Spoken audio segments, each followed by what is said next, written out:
Ay mama ndaraye shenge ese mama ndaye ndaramanye nande ese ndaye ndibatahiwa. Umuhanzi uzwi nka Mani Martin amaze imyaka 9 akora umuziki nk'umwuga.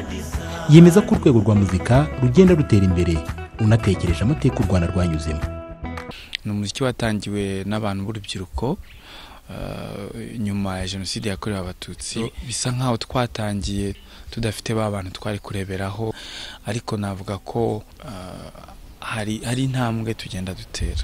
Biboneye ijuru bari kwisi. Kuba abahanzi nyarwanda bakundwa ku rwego mpuzamahanga ngo nabyo bigaragaza urwego rushimishije rw'iterambere rya muzika. Umuziki w'u Rwanda cyambere ni mwiza, hari umwihariko ufite. Hari haba mu mamelodi y'abanyarwanda, haba mu myandikire, haba mu njyana umuziki w'abanyarwanda ukorwamo zifite umwihariko utangaje. Rero umuziki w'abanyarwanda uragenda ugera ku ntera nziza, warasohotse.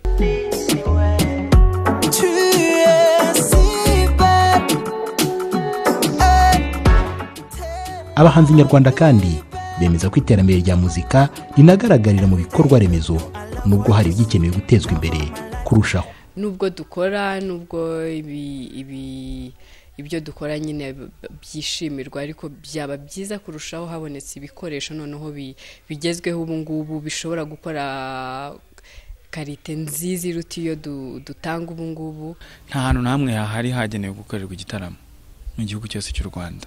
Iyo ni imwe mu ngorabahizi zihari cyane muri kino gihe cyacu dukora umuziki. Niyo mpamvu usanga twagiye kubirema ahandi hantu mu masara aberamwe inama, ubundi ari cyo yagenewe, ubundi tukajya kubirema ahantu hatandukanye ku mahoteli n'ahandi, rimwe na rimwe bikanibangamira umutekano w'abaturage bahatuye. Bitandukanye no mu Rwanda rwo hambere, abahanzi nyarwanda muri iki gihe bishimira ko kuri ubu umuhanzi ashobora kubaho abikesha umuziki.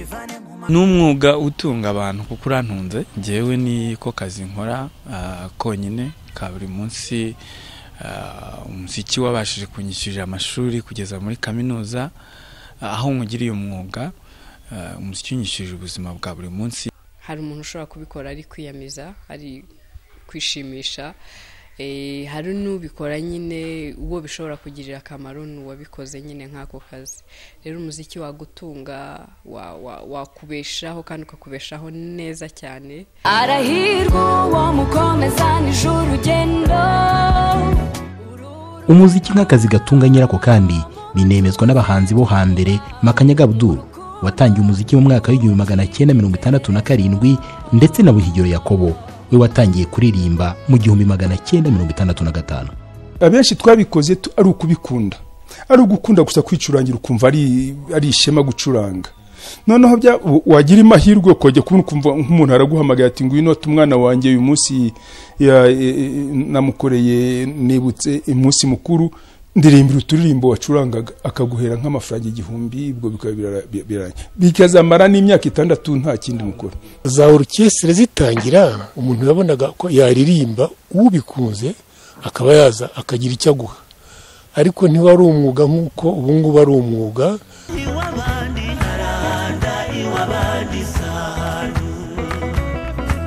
Nubwo ntabageranye umuziki wo hambere no mu Rwanda rw'ubu, Mani Martin asanga hari icyo abahanzi b'ubu bakwigira ku bo hambere. Abahanzi b'ubu icyo twakwigira ku ibara batubanjirije kirimo gukora kubasha kureka inganzo yacu ikavuga abo turi bo, ntishake kuvuga ibyo tubona kuri televiziyo bituruka muri South Africa cyangwa se Hollywood cyangwa n'ibindi nk'ibyo. Icyo ni ikintu cy'ingenzi. Kuba isura y'iterambere y'u Rwanda ihinduka umunsi ku wundi, ntawashidikanya ko n'urwego rwa muzika ruzakomeza gukurikira icyo cyerekezo. Jean Thomas Imana ishimwe, Kigali.